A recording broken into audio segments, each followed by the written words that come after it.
und herzlich willkommen zu einer weiteren Folge von Grim. Ja, das letzte Mal haben wir uns um das Wasserproblem gekümmert und jetzt haben wir sowohl dem Wissenschaftler als auch dem Repariermeister, Mädchen für allem, geholfen. Und jetzt können wir wieder mit Bobon reden, der gemeint hat, er überlegt sich da wieder einen Plan gegen die Untoten. Schauen wir mal, was er da sagt. Good, you're back. I've heard good things from both Kasparov and Barnabas. You're a real asset to this community. Er sagt, gut, dass wir wieder da sind. Er hat nur gute Dinge von uns gehört, von den beiden Leuten, denen wir geholfen haben. Wir sind eine wahre Hilfe für seine Gemeinschaft. Und ich sage danke sehr. One of my scouts came back with news making our next move clear. The dead are heavily concentrated in Burwich village to the north, past the swamps of Whitemire. There must be a reason why. Perhaps the ethereal behind these attacks is there. We can't know for sure without investigating deeper. Okay, zum ersten Mal haben wir Reputation bekommen und Erfahrungspunkte. Er hat gesagt, einer seiner Scouts, also Kundschafter, ist zurückgekommen mit Nachrichten, dass im Burwich Village, also im Burwich Dorf im Norden nach dem Sumpf in Whitemire, wo wir schon waren, extrem viele Untote sind. Und das muss irgendeinen Grund haben, vielleicht sind die Ethereals dahinter oder sonst etwas. Aber wir können es nicht wissen, wir müssen nicht genau untersuchen. Deswegen fragen wir, wie wir helfen können. Your ability to secure rift gates for human use could be a turning point in our situation. With all the activity around Burwich, there's bound to be a rift gate. If you can capture it, that will give us a solid foothold in the area. Sagt, wir haben uns als sehr hilfreich erwiesen. Unsere Fähigkeit, dass wir diese Rift Gates, die wir immer wieder finden, als Fortbewegungsmittel nutzbar machen können, ist sehr gut und deswegen sollten wir das Rift Gate in Burwich aufsuchen, das sicher existiert, da dort so viel Untote sind, das heißt, wir müssen einen Haufen Viecher spawnen und das würde einen guten Anfang geben, wenn wir dort ein Portal hätten. Und deswegen fragen wir, wie wir da hinkommen. Though in the current state of things, you'll likely have to leave the road behind well before you reach the village. Keep pressing north and you will eventually reach the outskirts of Burwich. It's surrounded by a palisade wall, so you will have to find a way inside. Once you've secured the rift gate, return to Devil's Crossing. Also wir sollen einfach nach Norden gehen und einfach immer weiter, bla bla, bis wir es gefunden haben. Und sobald wir das Rift Gate gesichert haben, sollen wir zurückkommen und sagen, wir sind ready. So, das heißt, wenn wir wieder einen Auftrag außerhalb von Devil's Crossing, dann können wir schauen, ob wir die anderen Aufträge vielleicht auch mal weiter fortsetzen können. Und dafür werden wir jetzt mal ins Portal gehen. Und mal so weit wie möglich hinaufsehen, wenn wir hier raufschauen.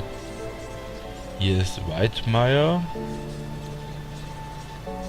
Das sind die ganzen Dings und da oben ist dann Burwich, wo wir das Rift Gates führen sollen. Das heißt, wir haben jetzt einen langen Weg vor uns. Aber ja. Wenn wir nicht anfangen, werden wir nicht fertig werden. Also wir sind wieder da, das hatten wir schon alles erkundet, das heißt, wir werden jetzt einfach mal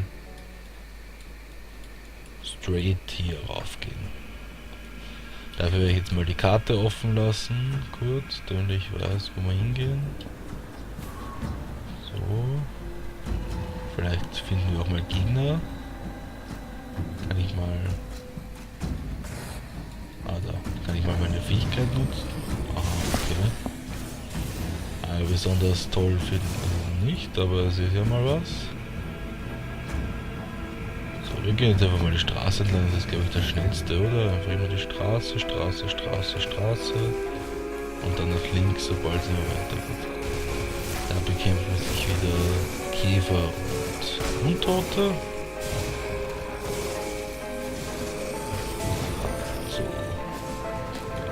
Auch noch ein Wörtchen mitzureden, das also runterfallen. Ja, das Problem ist, die Ability ist gerade mal, die Fähigkeit ist gerade mal auf Stufe 1, das heißt, sie macht nicht so wirklich viel Schaden, wie zum Beispiel unsere Nahkampfattacke, die wir haben, die einfach nur schon auf Stufe, keine Ahnung was ist, und halt einen Haufen Damage macht. So, genau. weiter. So ein Rifthound, der interessiert uns alles nicht. Und da werden wir mal einfach einen Haufen Gegner skippen, weil die uns alle nicht wirklich interessieren. Wir wollen endlich mal Fortschritt machen. Wir wollen eh nur alles erkunden, damit wir alles gesehen haben. Ob jetzt nicht, wenn wir jetzt alles mehrfach machen, sind wir am Ende wahrscheinlich nur noch overlevelt.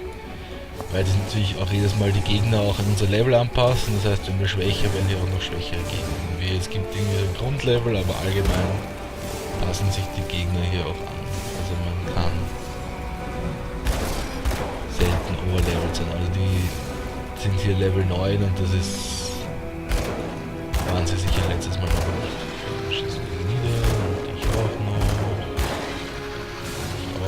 So. Ja, da ist noch ein Viech. Schießen wir mal ein paar Steine drauf. Ein Sniff-Necklace haben wir bekommen. Ein Quest-Item. Aha. Okay. So, jetzt kommen wir mal darauf. Oder ja, wo wir noch nicht waren. Schauen wir mal weiter und erkunden mal wieder ein bisschen außerhalb. Oha! Und hier sind Bosse. Hilfe, die machen Schaden. Da auf einmal Bosse.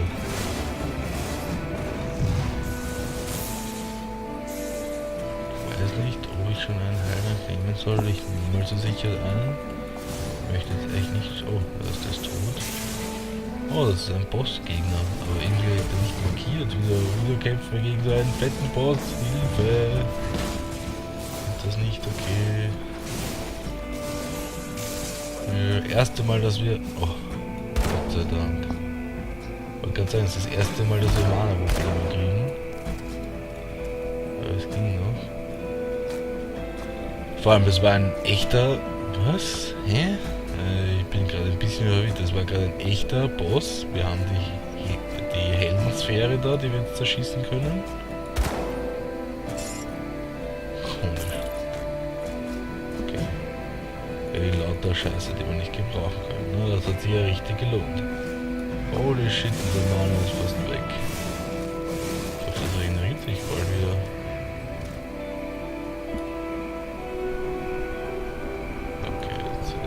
Es wird wieder. Wir holen uns wieder. Das war ein wirklich komischer Bossfight, aber hey. Bitte halt, nehmen wir es halt so. So, was haben wir hier? Hier geht es noch weiter. Hier noch ein Haufen Viecher. Okay, also wir sollten auf jeden Fall wieder ein bisschen mehr auf Spirit gehen, weil jetzt, sobald wir mal ein bisschen länger mit einem Boss fighten, geht uns ziemlich schnell das Mana aus. Das war jetzt schon ziemlich knapp, vor allem jetzt haben wir schon 2 Spells, die wir nutzen und damit geht das Mana natürlich noch schneller scheißen. Und da wir eh so wenig die Waffe nutzen, lassen wir mal Cunning außen vor. Und können uns nur das Mana. Okay, das war ein Dead End, da ging es nicht weiter. So, das heißt, wir gehen jetzt darüber.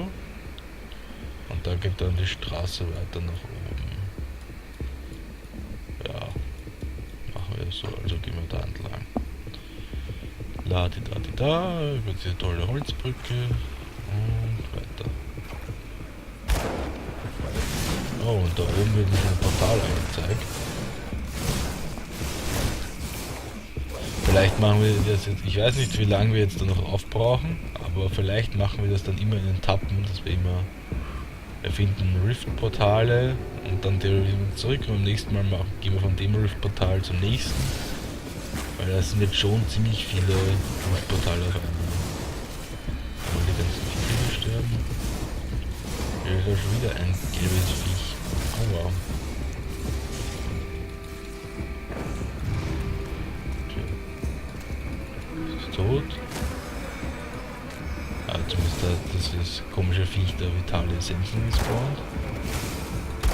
So, wir haben hier gerade, wir sind schon zu weit. Okay, gut, gehen wir mal so. Gut, dann gehen wir wieder auf und die Straße weiter entlang, würde ich sagen. Oh, wir haben ein Rift-Portal. Ah ja, genau, das ist die andere Art von Rift-Portal, nämlich, dass auf einmal Gegner kommen und wir das Rift-Portal erst nutzen können. die wir die ganzen Gegner gemacht haben. Und wie man vielleicht gelesen hat, kommen der Ethereals. Also wir kämpfen jetzt wirklich gegen Ethereals, die uns aufhalten wollen, das Portal zu nutzen. Ich finde das gar nicht so geil. Und da ist noch ein großer Boss. Fällt zurück. Oh. Okay, der ist tot.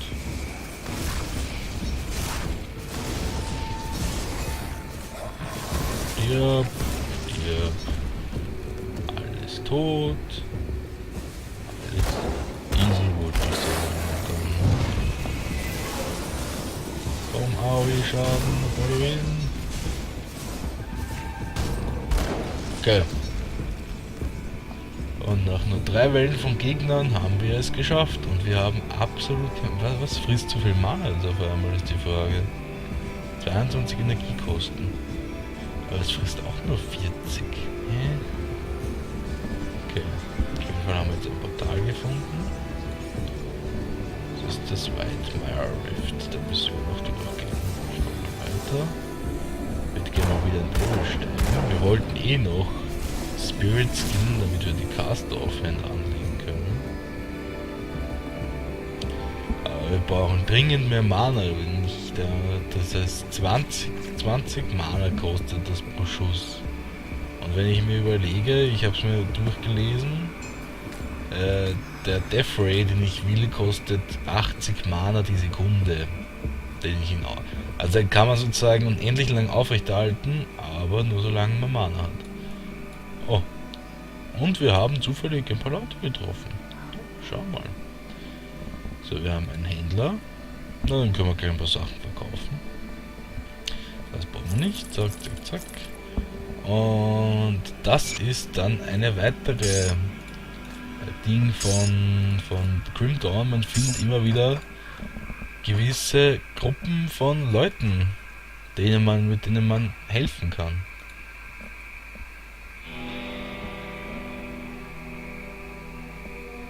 Und wir haben anscheinend eine Gruppe von Überlebenden gefunden, die aber eher gerne alleine bleiben wollen anscheinend, weil er sagt uns, wir sind der Erste, die sie sehr lange gefunden haben. Wir können uns gerne an sein Feuer setzen und uns wärmen, aber wenn wir gehen, sollen wir mit diesem Platz ein Geheimnis behalten, sage ich, das kann ich gerne machen. Und solange wir keine Gewalt herbringen, sind wir auch gerne wieder gesehen, aber da hat auch jemand anscheinend einen Auftrag für uns.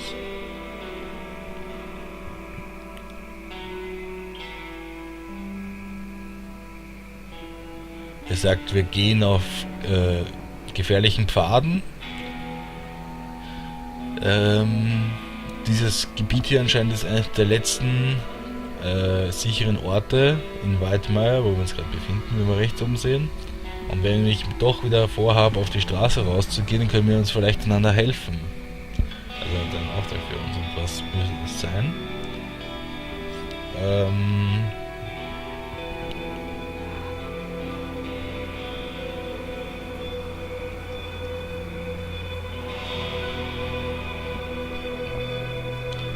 Also er sagt uns, die Slift, mit dem wir jetzt schon mehrfach zu tun haben, das sind diese Wasserviecher, die auch unser Brunnen vergiftet haben, das sind giftige Kreaturen, die das ganze Land vergiften.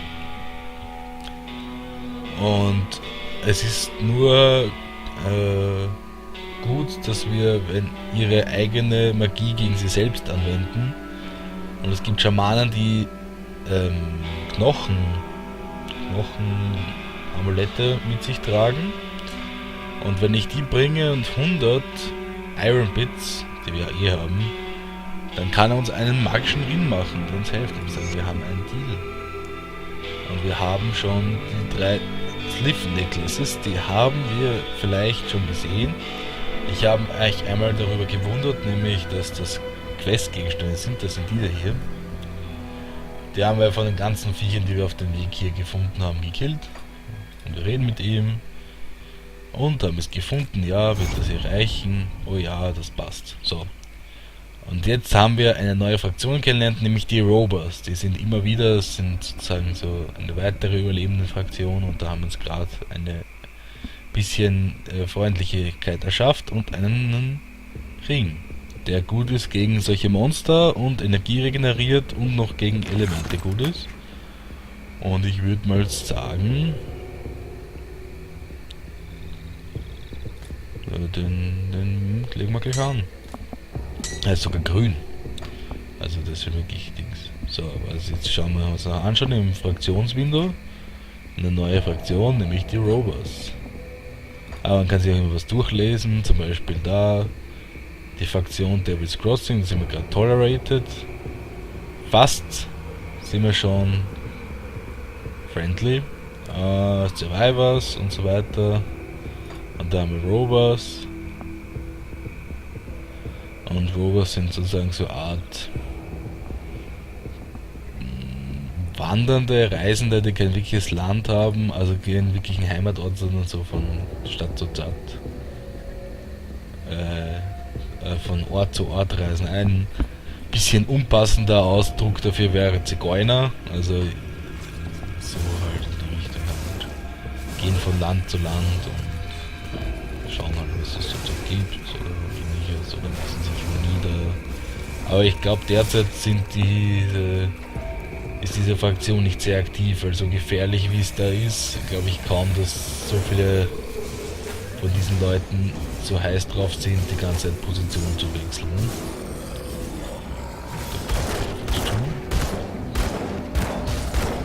Ein Schild und der blockt dir wieder was, also wurscht.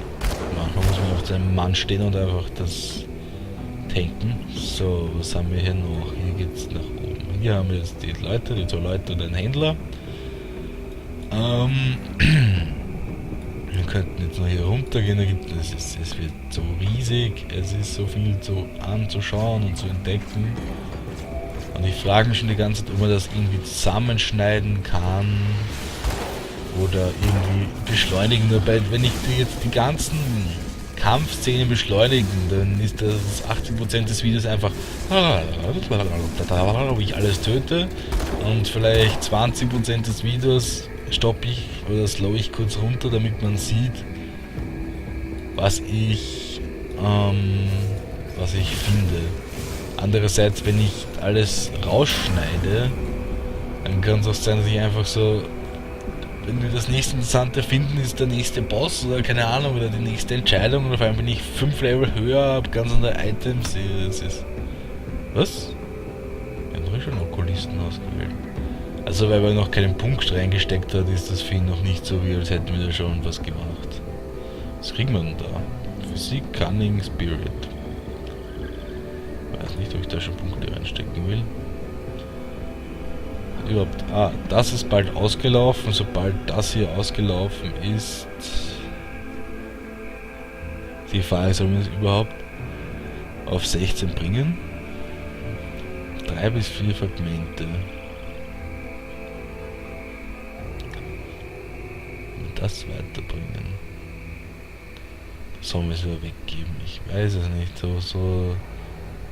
Vielleicht wollen wir uns einfach den Damage Spell aufnehmen und dann vielleicht noch den Death Ray und mehr in die andere Richtung gehen. Zum Beispiel hier gibt es noch Devastation, das schaut ganz lustig aus. Also die ganzen anderen, diese passiven Sachen da unten ein bisschen mehr gehen. Taught the students that the most efficient path to victory was to turn opponent's own energy against them, just so elemental exchange caused the weapon of Alice to hungrily absorb arcane energy from frozen retarded of the form of elemental damage. Plus 80. Es ist eine Reserved Ability.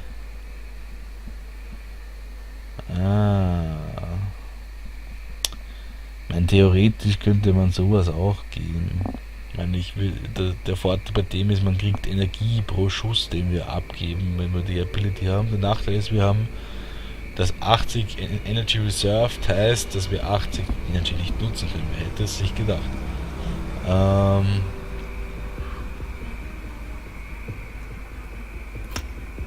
Wir schauen es uns mal an. Wir können ja jederzeit das wieder umskillen. Das ist jetzt so eine Fähigkeit, die man toggelt. So, erstmal Spirit. So, haben wir jetzt genug Spirit? Ja. Zack, jetzt haben wir auch ein Buch in der Hand und nicht mehr ein Schild. Wir sind auch ein Magier. So, jetzt haben wir da Elemental Enchase und jetzt, zack, jetzt ist das hier reserviert. Jetzt machen unsere Schüsse, sollten jetzt mal Schaden machen irgendwie.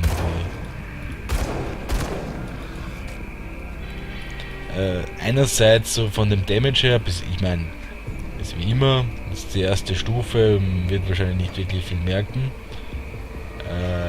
Aber andererseits, was mich gerade motiviert hat, diesen Spell zu lernen, ist, wir hatten gerade schon ziemlich Energieprobleme und mit jedem Schuss kriege ich da Energie wieder. Das heißt sozusagen, ich nutze die ganze Zeit meine Fähigkeiten und sobald es knapp wird, beginne ich dann einfach weiter zu kiten sozusagen mit meinem... Oh, was haben wir da? Ein Höhleneingang. Wollen wir uns gleich nochmal suizidal in den nächsten Boss hauen, der stärker ist, als wir eigentlich vertragen? Das frage ich. Das ist schon so ein Ort von diesem Sliff, die... sozusagen, wir schießen unsere Fähigkeiten und wenn wir keine Mana mehr haben, dann schieße ich weiter mit meiner Pistole, bis wir es haben. Das heißt, wenn wir die Ability auch maxen, dann werden wir wohl so schnell bis auf den Death Ray, den ich dann haben will, nichts maxen. Das heißt, das da kommt weg. Dann kriege ich das auf 12. Dann muss ich das nicht mehr skillen. Und dann haben wir 2 Dinger, die ich skillen will und kann mal in den Okkulisten Punkte reinstecken.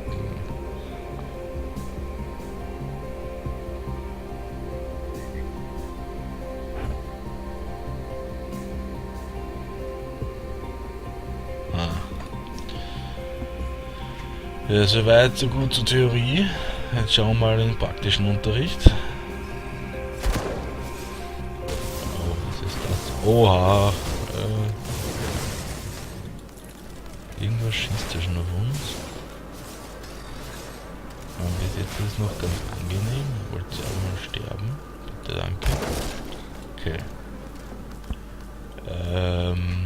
Jetzt ist auf jeden Fall mal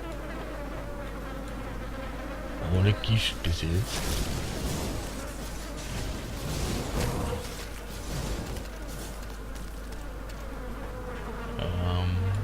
Schauen wir mal da durch. Ja, die Heilung kriegen wir. Stark. Ja, man merkt schon langsam wird es ein bisschen härter. Also ich habe es ja angekündigt, man muss sich echt Gedanken machen um alles. Oh, da fällt mir noch was ein, was wir letztes Mal komplett vergessen haben. Und zwar Devotion. Da haben wir ja einen Punkt bekommen.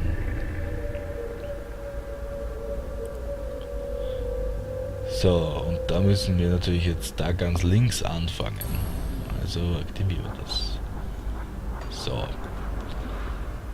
Wie wir gesagt haben, wir gehen jetzt erstmal auf den...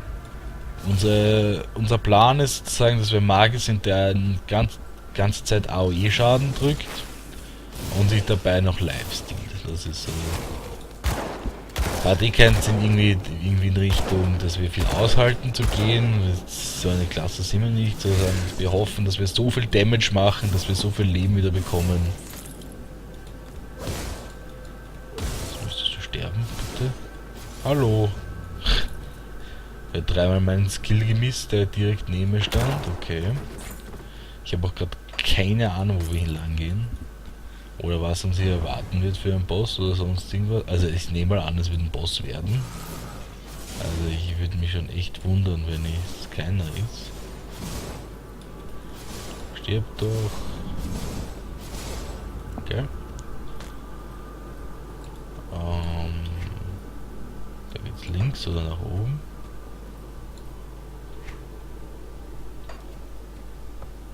Nach oben schaut es aus, wie dann wird es zum Boss gehen. Okay, dann schauen wir noch kurz links, aber links noch irgendwas übersehen haben. Hallo? Ein Haufen. Was ist das? Scavengers. Oh Gott. Nahkämpfer haben es nicht besonders gut gegen uns. Aber die haben eine Truhe für uns, das ist nett, mit lauter Scheiße, danke. Und einen Toten, der hat Scheiße, danke. Es hat sich ja bis jetzt sehr gelohnt, dass wir hier runtergegangen sind, aber vielleicht kommt ja noch was. Wir geben die Hoffnung auf, da ist ein Haufen Viecher. Stirbt.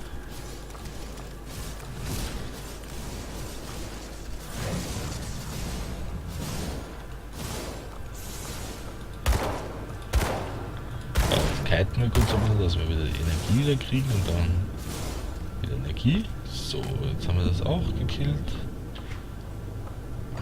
Das da oben schaut schon aus, als wäre da ein Boss. Wir haben schon mal ein paar... Oh, ein Schrein ist da. Das ist ja schon mal gut. Ja, da sehen wir auch die andere Art von Schrein. Jetzt haben wir die andere Art von Rift Portal gesehen. Jetzt töten wir alles rundherum. Und dann gibt es hier noch die andere Art von Schrein. Man merkt vielleicht, der Schrein schaut ein bisschen anders aus als der anderen. Die anderen waren so halb zerstört. Oh shit. Da schaut man einmal nicht auf die Aufnahmezeit, das ist bei 25 Minuten. Ja, manchmal kommt es mir vor, wie es ein bisschen zu wenig Zeit.